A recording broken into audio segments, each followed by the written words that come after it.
আসসালামু আলাইকুম এভরিওয়ান, আশা করি সকলে ভালো আছেন। আজকে কলমু শাক খেতে দিব পাখিগুলো। আর প্রচণ্ড পরিমাণ আমাদের এখানে ঠান্ডা পড়ছে, তাই আমার টোনা আর টুনিকে একটু রোদে দিলাম। দেখতে পাচ্ছেন, এখন আমি খেতে দিব আমার টোনা আর টুনিকে কলমি শাক।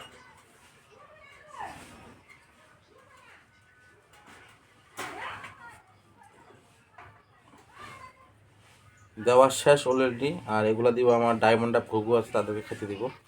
তো আপনারা দেখুন, টোনা আর টুনির বেবি হয়েছে এখানে। এই যে পশম অলরেডি কিছুটা গেজে গেছে, দেখতে পাচ্ছেন মনে হয়।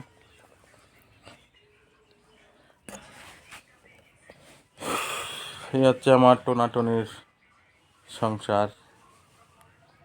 তো টাড়া।